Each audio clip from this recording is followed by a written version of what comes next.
नमस्कार, मैं हूं संजय शर्मा। आप देख रहे हैं 4 PM यूपी। अमेरिका एक के बाद एक धमकी दे रहा है और यहाँ उसको ठेंगे पे रख रहा है। अमेरिका ने धमकी दी कि हम रासायनिक हथियारों से हमला करेंगे, तुम्हारे परमाणु संयंत्रों पे हमला करेंगे, और उन्होंने तुरंत कहा कि आप करके देखो तो उसके बाद हम आपको बताते हैं कि क्या नतीजा होगा। अमेरिका के अंदर जो तूफान आ रहा है वो ट्रंप के लिए कुर्सी हिलाने के लिए पर्याप्त है। राशिद जहीर से मैंने बातचीत की और बहुत नए खुलासे हुए कि क्या एप्स्टीन फाइल के डर के कारण और कुछ ऐसे खुलासे होने वाले थे जब ट्रंप को लग गया कि सत्ता जारी है, उसकी वजह से ये युद्ध हुआ। और ईरान की तैयारी क्या है, क्या ये एक धार्मिक युद्ध में बदलता जा रहा है? तमाम बातों की चर्चा करिए राशिद जहीर से आपके पास। ये तमाम मुद्दे हैं सोचने के लिए, मैं उनके पास लेके चलता हूँ। आपसे रिक्वेस्ट है कि आपको पता है कि सरकार किस तरह 4PM के पीछे पड़ी है। हमारे नेशनल चैनल को बंद कराया गया, हमारी एंकर फिजा की इंस्टाग्राम की रील को बंद कराया गया, फेसबुक बंद कराया गया, लेकिन हम लोग लड़ रहे हैं, युद्ध कर रहे हैं, बहुत जल्दी हम कोर्ट जा रहे हैं। तब तक आप जज संजय ये जो नया ब्लॉग हमारा देख रहे हैं, इसमें हम दिन भर मस्ती की बातें करते हैं, इसको सब्सक्राइब करिए। जिंदगी में कुछ राजनीति की खबरों से अलग हटके भी आपको नया जानना चाहिए तो इसको सब्सक्राइब करिए। चलते हैं राशिद जहीर के पास। राशिद भाई, ईरान ने तो बिल्कुल कमाल कर दिया है। मतलब किसी को उम्मीद नहीं थी कि ईरान इतनी तेजी के साथ पलटवार लगातार करेगा। 22-23 दिन हो गए हैं। अमेरिका को जैसे कहते हैं ना, नानी याद दिला दी है। अमेरिका कह रहा है कि ईरान नहीं रुका तो हम उसके सबसे बड़े परमाणु संयंत्र पर हमला करेंगे, और ईरान कह रहा है करके तो देखो, फिर हम बताते हैं, हम भी नहीं छोड़ेंगे। ये युद्ध जो है अब बहुत खतरनाक रूप से तरफ जा रहा है। इजराइल पे जहां हमला हुआ है वहां भारतीय बहुत बड़ी संख्या में रहते हैं और मिसाइल से हमला किया गया। अमेरिका के ना जाने कितने जहाज तबाह हो गए। अमेरिका ने सोचा नहीं था कि ईरान के पास इतनी ताकत है। ये युद्ध किस तरफ जाता हुआ नजर आ रहा है आपको? विजय किसकी होगी, ईरान की, इजराइल की, अमेरिका की, या ईरान वो करके दिखा देगा जो दुनिया में किसी ने सोचा नहीं? आप बहुत ज़्यादा स्टडी करते रहते हैं, इसलिए मैंने आज आपको तकलीफ दी कि क्या लग रहा है आपको आने वाले टाइम में क्या होगा? सर, विजय की बात तो यह है कि नेतन्याहू या अमेरिका इस बात की अपनी पीठ थपथपाता रहे कि विजय मिल जाएगी, लेकिन ईश्वर ना करे इसके अंदर इंसानियत का बहुत बड़ा लॉस होने जा रहा है। आपने अभी कहा कि उनके परमाणु क्षेत्र पर हमला करने की बात है। ईरान के 2 परमाणु क्षेत्र हैं, एक बुशर और एक नेतन्स। बुशर पे तो परसों तरसों उन्होंने हमला किया था, 350 मीटर की दूरी पर मिसाइल गिरा था। ये दुनिया का हर देश अपना सिविल एनर्जी जो बनाता है, न्यूक्लियर जो लोगों की आसानी के लिए होता है, वो हर किसी के पास होता है। तो उस पर उसने मारकर ये बताया कि मैं तुझे किस प्रकार से जो है ट्रीट करने जा रहा हूं। और फिर कल तो उसने नेतन्स पर हमला ही कर दिया। नेतन्स भी उनका रिएक्टर प्लांट पूरा बना हुआ है। इसके जवाब में जब ईरान ने हमला किया है, 2 मिसाइल इस प्रकार के 2 शहरों पे मारे हैं। एक डिमोना पर एग्जैक्टली उसी न्यूक्लियर प्लांट पे नहीं मारा है, पास में पड़ा है। और एक उसके 20-25 किलोमीटर दूर शहर है आरद। वहां इतनी तबाही हुई है कि इसराइल का कहना है कि 100 लोग जख्मी हैं। मरने वालों को तो मालूम नहीं है, क्योंकि बहरीन, सऊदिया और यूएई और इसराइल, इनका सर एक इत्तेहाद भी हुआ है, मीडिया का इत्तेहाद। ये पहली बार आप सुनेंगे कि इन लोगों ने, चारों ने ये मिलकर बताया कि अब हम कौन सी न्यूज को आगे लाएंगे और कौन सी को पीछे लेकर ले जाएंगे। अभी बरखद एक बड़ी पत्रकार रही हैं, अक्सर उन्होंने जो है लड़ाइयां कवर की हैं। उनको मैं सुन रहा था 3-4 रोज पहले, वो वही स्टेट ऑफ हॉर्मुज के आसपास थी। तो उन्होंने कहा सर कि यहाँ पर जो न्यूज है वो बड़ी फिल्टर तरीके से सरकार दे रही है, यानी कि जो वो देगी वही हम बोलेंगे, उसके अलावा हमें कुछ बोलने की इजाजत नहीं है। खैर, मैं अपनी बात पर आता हूं सर कि मिसाइल जो मारे गए हैं, वहां अनगिनत लोगों के मारे जाने की भी खबर है। और आज इसराइल के हाल ये है कि इसराइल के मंत्रियों को सड़कों पर घेरा जा रहा है। नेतन्याहू अपनी उस बात पर उतर आया है जिसके बारे में दुनिया के बहुत बड़े बड़े फिलोसफर बात कर रहे हैं। सर, मैं आपका ध्यान, बल्कि मैं हमारे 4PM पर दर्शक देख चुके होंगे, मैंने आज सुबह ही एक प्रोग्राम बनाया था जिसके अंदर मैं आपको बता दूं कि ईरान को और मिडिल ईस्ट को जानने वाले 2 इतने बड़े पत्रकार जिन्होंने दर्जनों किताबें लिखी हैं। अब ऐसा तो है नहीं कि अमेरिका के अंदर उन पत्रकारों की जबानों को दबा रहे हों। अमेरिका चाहे कितनी भी हट पे उतर आया हो, लेकिन एक खूबसूरती अमेरिका की यह है कि वहां के पत्रकारों को बोलने दिया जा रहा है। वहां पर प्रोग्राम है सर, मैं आपको थोड़ा सा बताना चाहता हूं। ये उसका प्रोग्राम का नाम है क्रिस हैगस एक बहुत बड़ा पत्रकार है। और अगर हमारे ये दिखाना चाहें तो ये उसकी तस्वीर भी है। इसने 3-4 किताबें लिखी। उसके अंदर इन्होंने ये बताया है कि दरअसल ट्रंप को किस प्रकार से घेर लिया गया है डीप स्टेट या नेतन्याहू की वजह से। ये परसों का प्रोग्राम है। इन्होंने पूरी की पूरी कलें खोल दी है। बराक ओबामा और क्लिंटन के बारे में इन लोगों ने यह कहा कि उनको भी ये लॉबी जो है उन्हें घेरना चाहती थी, लेकिन ट्रंप इनके घेरे में आ गए। उन्होंने इसके 3-4 सबूत भी दिए हैं। जो नेता ने उस पर ट्रंप पर हमले हुए, एक पाकिस्तानी मूल का आदमी आसिफ मर्चेंट नाम का पकड़ा गया, उसकी बीवी ईरानी थी। तो उन्होंने ट्रंप को यह बताया कि अगर आईआरजीसी को खत्म ना किया गया तो आपको आईआरजीसी मार देगी। एक बात। दूसरी बात, एप्स्टीन फाइल से ध्यान हटाने चाहते थे। तो ट्रंप पूरी तरह से इन्वॉल्व हो गया। अब ट्रंप क्या इन्वॉल्व हो गया, पूरी दुनिया इन्वॉल्व हो गई। स्टेट ऑफ हॉर्मुज से आप देखिए, अब सऊदीया की रिपोर्ट यह है कि $180 प्रति बैरल पहुंचने वाला है। 120 तो लगभग टच कर गया है।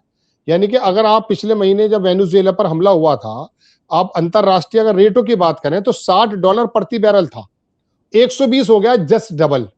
अब ऐसे में स्टेट ऑफ हॉर्मस पर ईरान जिस प्रकार से टोल टैक्स ले रहा है, और बल्कि जापान के बारे में तो आ भी चुका है कि जापान ने कुछ युआन के अंदर पेमेंट की है। तो इस बातों को लेकर अमेरिका झल्लाया हुआ है। लेकिन इस पूरे, अगर आप बात करें पूरी लड़ाई की, तो नेतन्याहू, इसराइल और वो ज़ायनिस्ट लॉबी इस बात में आकर के कामयाब हो गई कि उन्होंने ईरान को, उसको, अमेरिका को एक ऐसे दहाने पे खड़ा कर दिया जिसका खमियाजा पूरी दुनिया भुगतने वाली है। अब अगर खुदा ना करे, ईश्वर ना करे सर, अगर ये परमाणु की तरफ चला गया, क्योंकि 3 दिन पहले इसराइल का अखबार है, उसने कहा कि अब हम 10 न्यूक्लियर, एक टैक्टिकल न्यूक्लियर बोलते हैं सर, छोटे से एरिया के अंदर मारना, उसको मारने का प्लान कर रहे हैं। और उसी की प्लानिंग बना भी रहे हैं नेतन्याहू। मस्जिद अक्सा के पास एक मिसाइल मारा गया है, उसके बारे में ईरान ने कहा कि हमने जेरूसलम पे कोई भी मिसाइल नहीं मारा है। वो ये दिखाना चाहता है कि एक मिसाइल आकर मस्जिद अक्सा पे गिरा और पूरी दुनिया के मुस्लिम वर्ल्ड को देखो एकदम लड़ाई के अंदर कूद जाएंगे। जो सऊदी मुल्क अभी तक नहीं कूदे हैं, जो यूरोप अभी तक नहीं कूदा है, अब स्थिति ऐसी पैदा हो गई है कि अब इस लड़ाई के अंदर उनको इंटरवीन करना पड़ेगा। और उसकी वजह सिर्फ वो प्लानिंग है जो मैंने अभी आपको बताई, जो अमेरिका के टीवी चैनल्स पे वहां के रिपोर्टर्स दिखा रहे हैं। अब ईश्वर ना करे ये लड़ाई आगे बढ़े, लेकिन फिलहाल ईरान की बात यह है कि पिछले 48 घंटों में नेतन्याहू ने यह कहा कि ऐसी रात, ये शब्द है उसके, ऐसी रात मैंने नहीं देखी है जिस तरह से ईरान ने उसका, मैं कहूंगा अपनी आम जबान में, भसरा बिगाड़ कर रख दिया है। इस समय इसराइल के हालात बड़े खराब हैं। जी अच्छा, ये युद्ध बढ़ा कि इजराइल ने बड़ी साजिश के साथ अमेरिका को शामिल तो कर लिया, लेकिन इजराइल के इतना बुरा हाल हो गया जो इजराइल ने कभी कल्पना नहीं करी थी। कई दिन तक तो नेतन्याहू को लेकर ये खबर चलती रही, पता नहीं वो जिंदा हैं, मर गए, बंकर में छुप गए। और एक के बाद एक तरह, जिस तरह मिसाइल अटैक हुए, केमिकल अटैक हुए, वो एक बहुत बड़ी तबाही की तरफ इशारा कर रहे हैं।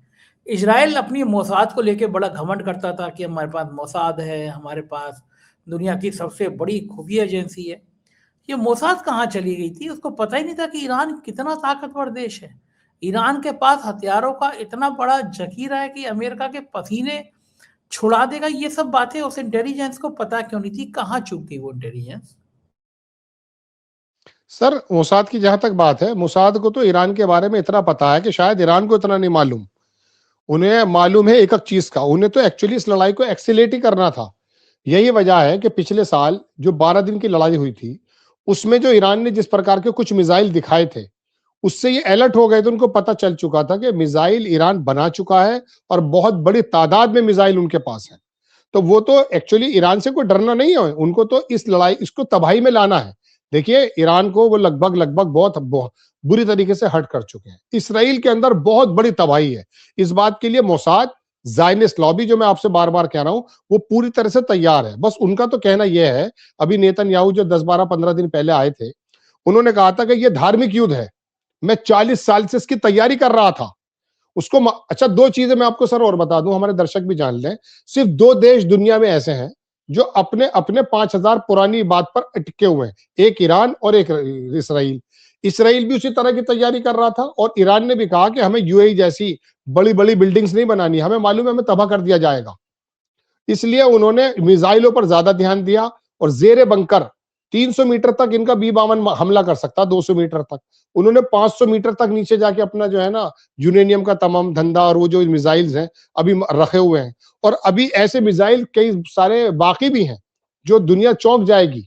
उसको देखेगी। तो ईरान भी अपनी तैयारी कर रहा था, क्योंकि ईरान को भी मालूम था कि आने वाले पूरे एरिया में ये ज़ायनिस्ट लॉबी कौन सी अपने मसीहा का इंतजार कर रही है। सर बात यह कि हिंदुस्तान के अंदर जब हम कभी किसी पत्रकार से बात किया करते थे कि इस तरह से एक धार्मिक युद्ध होना, तो कहते थे कौन सी दुनिया में जी रहे हैं। आज वही पत्रकार, हालांकि वो हिंदी अखबारों के पत्रकार थे, मैं उनका सम्मान बराबर करता हूं, लेकिन वो अंतरराष्ट्रीय, हमारे यहाँ एक बड़ी दिक्कत ये थी कि अंतरराष्ट्रीय स्तर पर, कूटनीति स्तर पर बात करने से घबराते थे। आज चलिए अच्छा ये हुआ कि युद्ध से कम उनके दिमाग के चक्षु खुले और उन्हें पता चला कि नहीं, एक धार्मिक युद्ध भी है। नेतन्याहू जब सामने आया, उसने कहा कि मैं 40 साल से तैयारी कर रहा था। और जिस पत्रकार की मैंने अभी आपसे बात कही, 6 लाख लोग देख चुके हैं उसको, उन्होंने कहा इस अब से पहले क्लिंटन को और बराक को इसी ट्रैप में फंसाने की कोशिश की जा रही थी। लेकिन अब आकर के एक बहुत बड़े फिलोसोफर ने तो ये कहा कि एक बेवकूफ प्रेसिडेंट की तलाश में था नेतन्याहू। शब्द यही है सर, स्टूपिड प्राइम राष्ट्रपति की तलाश में था, वो उन्हें मिल गया। अब वो आदमी एप्स्टीन फाइल की, देखिए मैं आपको सच बता रहा हूं, मैंने पहले भी प्रोग्राम में कहा, ट्रंप लड़ाई नहीं करना चाहते थे। ट्रंप को तो एप्स्टीन फाइल के माध्यम से और बाकी डरा धमका करके इसके अंदर इन्वॉल्व किया गया है। अब ट्रंप ने कल सुबह कह भी दिया है अपने ट्विटर हैंडल पर, ट्विटर हैंडल तो उनका नहीं है, ट्रंप उनका सोशल ट्रूथ है, उस पे उन्होंने लिख दिया है कि मैं इस लड़ाई को वाइंड अप कर रहा हूं। मैं इस लड़ाई को वाइंड अप के शब्द हैं सर, और ये लड़ाई मेरी थोड़ी ना है। स्टेट ऑफ हॉर्मस पर मेरा तेल थोड़ी ना आता है, यूरोप का तेल आता है। अगर उनको लड़ना है तो लड़ाई में उनका साथ दे दूंगा। लेकिन 12 घंटे के बाद उनका फिर जो है जहन बदला, उन्होंने कहा 48 घंटे का मैं अल्टीमेटम दे रहा हूं, स्टेट ऑफ हॉर्मस को यदि खोल दो वरना मैं बड़ी तबाही फेरने वाला हूं। ये समझ में नहीं आता है कि अमेरिका का राष्ट्रपति, दुनिया का सबसे ताकतवर आदमी, हम जैसे छोटे मोटे पत्रकार भी बात करते समय ये सोचते हैं कि हमारी बात पकड़ ली जाएगी, लिहाजा बहुत समझनी चाहिए। क्योंकि ट्विटर पे सर मैं अपनी बात को यही रहूंगा, मैं ट्रंप पर ही, ट्विटर पर ये समझ लीजिए 90% इस समय जानकारियां फेक हैं। आप चैट जीपीटी और ग्रोक का अगर इस्तेमाल करेंगे तो पता चलेगा वीडियोस बनाकर डाल रखी हैं। ऐसे में हमारी जिम्मेदारी बन जाती है बहुत ज्यादा ध्यान से सोचना, बड़ी निकाल कर लाना। ट्रंप साहब सुबह कुछ और कहते हैं, शाम को कुछ और कहते हैं, क्योंकि वहां से उनको संचालित कर दिया जाता है। एक बात मैं आपसे और कहूं कि एप्स्टीन फाइल की, हालांकि 2006 से पहले ट्रंप का ताल्लुक नहीं, बाद में ताल्लुक नहीं रहा एप्स्टीन से, जेफरी एप्स्टीन से। अगर कोई वीडियो सर इस प्रकार की आ जाए कि 11 से 12 साल की कोई बच्ची उसके साथ दुष्कर्म हो, ईश्वर ना करे, तो आप ये बताइए ट्रंप मुंह दिखाने लायक कहां रह जाएंगे। और ऐसी ऐसी वीडियोस का उनके पास भंडार है। ये अमेरिका के अंदर बात चल रही है। अब वो डर गया अपनी पर्सनैलिटी को लेकर के, उसको नोबेल भी चाहिए, वो दुनिया के अंदर उसके बारे में किताबें लिखी हैं। सर मैं एक बात और बता दूं, याद आ गई मुझे, अगर आप कहेंगे तो हम दिखा देंगे। ऐसी किताबें हैं जिसको अंदर इसको किंग बताया गया, इसको मसीहा बताया गया। अब इनके पेट में, जैसे हमारे यहाँ भी एक हमारे महामानव है, उनके अंदर भी हवा भर जाती है, इसके अंदर भी हवा भरी हुई है कि यार वो मसीहा शायद मैं तो नहीं हूं। क्योंकि अब बनारस में आपको याद होगा कि हमारे मोदी जी ने कहा था कि मुझे अब ये बात में बिल्कुल कन्विंस हो गया हूं कि मुझे किसी काम के लिए भेजा है। यहूदी जो लॉबी है उन्होंने दरअसल ट्रंप को ये बता दिया कि आप तो वही मसीहा हो जो यहाँ थर्ड टेम्पल बनवाएगा। तो लड़ाइयां अब सर वहीं पर जा रही हैं जहां पर हमारे भारतीय पत्रकार जो बेचारे हिंदी अखबार में लिखा करते थे, मैं उनको बहुत सम्मान के साथ कह रहा हूं, जब उनसे कहता था, कहते यार कौन से युग की बात कर रहे हो, वो युग सर आ गया। लेकिन आपकी हमारी चिंता अपने देश को लेकर है, हमारे लोगों को लेकर है, इंसानों को लेकर है।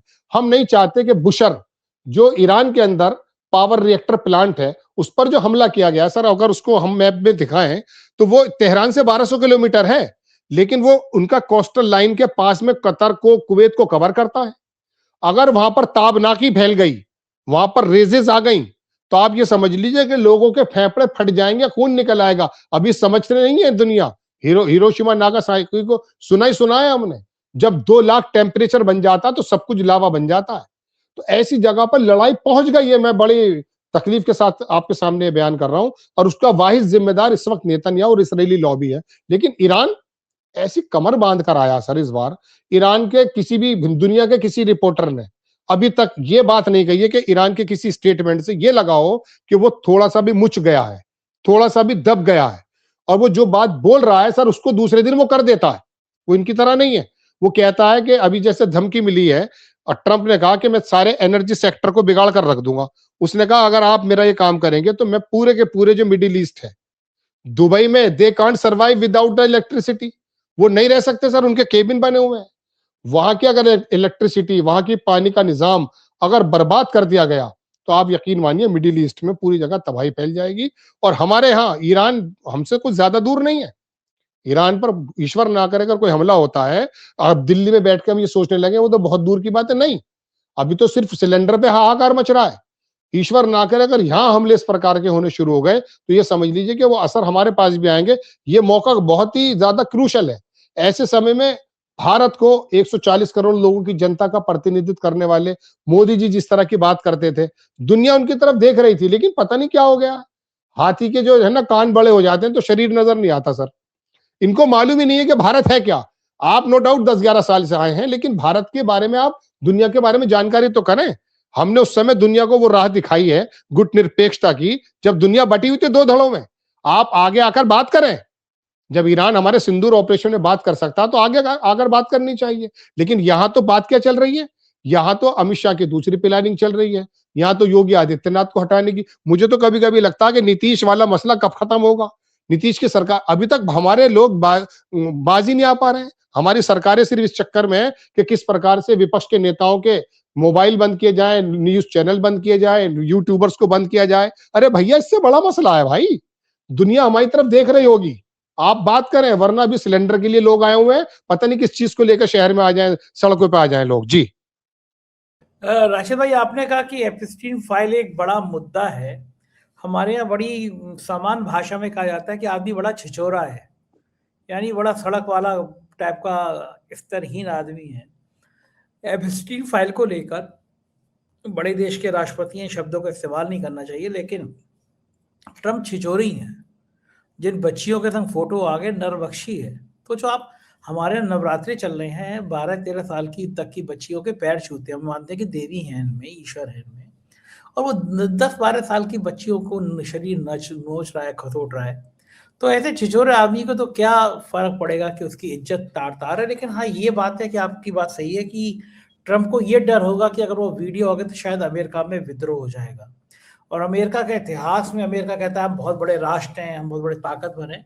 इतना स्तरहीन राष्ट्रपति कोई आया नहीं है जिसने अमेरिका की इज्जत इतनी गिरवा दी। लोग उसको जोकर की तरह इस्तेमाल कर बात कह रहे हैं कि जोकर है, आज कुछ कहता है कल कुछ और कहता है।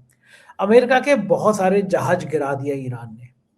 कभी कभी ऐसा होता है रशीद भाई, बहुत ताकतवर आदमी हूँ मैं अपनी सोसाइटी का, और मैं अपने गार्ड को गाली दे दूँ, थप्पड़ मार दूँ, तो उसको पता है गार्ड को बहुत बड़े आदमी होंगे, ये मेरा मैं इनका क्या कर सकता हूँ। लेकिन पलट के गार्ड मुझे एक दिन गधा कह दे तो मेरी सब इज्जत खत्म हो जाएगी।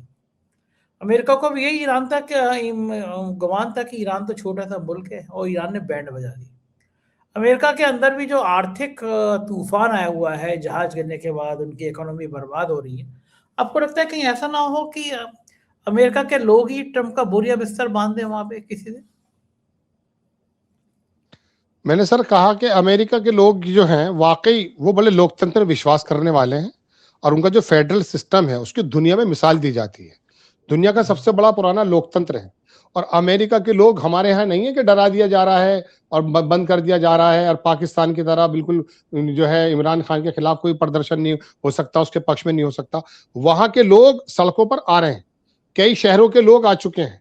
और आने वाले वक्त में अगर ट्रम्प की एप्स्टीन फाइल और ये ईरान का जो मसला अगर नहीं संभलता तो ये जो महंगाई है वो बड़ी डीपली उसकी निगाह रखते हैं। उनको मालूम है अब पूरी दुनिया के अंदर तमाम जो देश हैं उसके सरबराह इस बात को एहसास कर गए कि यूरोप को और अमेरिका को इस लड़ाई में घसीटने वाले दरअसल इसराइल है।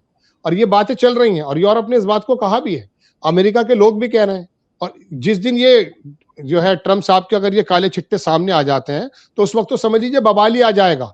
ऐसा नहीं है कि हमारे यहाँ हेलीकॉप्टर की खबर हुई थी, गुजरात में खबर हुई थी, मैं बार बार इशारों का नारों में मुझे बात करनी पड़ रही है और सब कुछ जो है शांत हो जाता है। नहीं नहीं, वहां ऐसा नहीं है। वहां बोलने की आजादी आज भी है। मैं जिस लोग रिपोर्टर्स की बात आपसे कर रहा हूं, बराबर टकर कार्लसन की हत्या के बारे में बात हो चुकी है। 3 बार वो समझा चुका ट्रम्प को, 3 बार उसने पॉडकास्ट किया, उसने कहा सर ये आप गलत कर रहे हैं। उसकी हत्या, उसके बल्कि ऊपर एलिगेशन लगाए जा रहे हैं। बल्कि ट्रम्प की जो एक डायरेक्टर था उसका, मैं कह सकता हूँ एक उसका काउंटर टेररिज्म का, उसने अभी परसों तरसों इस्तीफा दिया है। तुलसी गैबर्ड उसको लेकर के गई, तो उसने कहा कि कोई भी ऐसा इमिनेंट थ्रेट ईरान की तरफ से नहीं है जो झूठ बोला जा रहा है। और उसने बाकायदा कहा कि ये लड़ाई दरअसल इसराइल की है, जो धार्मिक लड़ाई है उसमें अमेरिका के लोग देख रहे हैं इस बात को। और इसमें भी कोई दो राय नहीं कि जिस दिन भी ये कुछ फाइल, क्योंकि ये फाइल जो है ना ये सर उन्हीं के कब्जे कुदरत में है। जो मैं आपको बता रहा हूं कि वो ज़ायनिस्ट लॉबी एक जमाने से काम करते हैं। वो आज का काम आज नहीं करते, 2015 से काम चल रहा था। जब 2016 में ट्रंप आए थे, 2015 में ही जो है उनको ट्रैप कर लिया गया था। तो ये सरकारों का आना जाना, मैंने एक बार 4PM पे प्रोग्राम बनाया था कि क्या आप लोग ऐसा सोचते हैं कि हम चुनते हैं सरकार?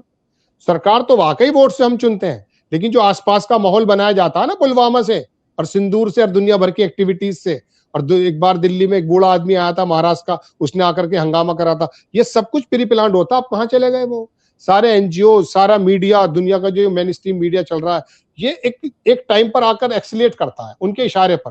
तो उनको मालूम है कि एप्स्टीन फाइल कब आनी है कब नहीं आनी, तो इसी वजह से परेशान भी है। लेकिन अमेरिका के लोग सड़कों पर आ रहे हैं और आने शुरू हो चुके हैं, बातें चल रही हैं। इसराइल के लोगों को बता नहीं रहे हैं, वहां पर एक कानून बना दिया गया है सर कि कोई भी वीडियो जारी नहीं करेगा, कोई भी न्यूज नहीं देगा, वरना इसराइल के हालात अगर कोई देखे तो दुनिया समझ जाएगी कि ईरान ने इस वक्त उसका कैसा भरता निकाल दिया है। मैं तो एक बात ये भी कहूंगा कि वाकई अमेरिका के लोग लोकतंत्र में हम भी विश्वास तो हम भी रखते हैं, लेकिन हमें जिस तरह से डराया धमकाया जा रहा है, तो उत्तर प्रदेश में तो ईद की नमाज में देखा सर हमने कि वहां पर जो है, अभी मैं देख रहा था एक दरोगा की वो मैनपुरी में धमकियां दे रहा है दाढ़ी वाले को। अमेरिका के अंदर ऐसा नहीं है, इंसाफ पसंद लोग हैं वो, और वो सड़कों पे आ रहे हैं और वो बैंड बजाकर रख देंगे इस पूरे निजाम की। लेकिन एक बात तय है सर कि अब ये निजाम बदलने वाला है। वो जो आप वर्ड आउटर सुना करते थे ना, ये सब किताबी बातें हुआ करती थी, ये टूट रहा है निजाम। अब यहाँ चीन किस प्रकार से पूरा का पूरा मिडिल ईस्ट, पूरा यूरोप और वहां तक जो है अपनी बातों को फैला रहा, थोड़े दिनों बाद देख लीजिएगा आप।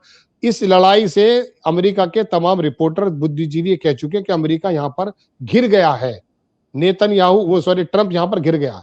इस लड़ाई से वो बिना अपनी इज्जत दांव पे लगाए बिना और उसको छीने बिना वो वापस नहीं जाएगा, क्योंकि ईरान तो बहुत मजबूत स्थिति में है। उसको मालूम था कि कहां कहां क्या क्या होना है।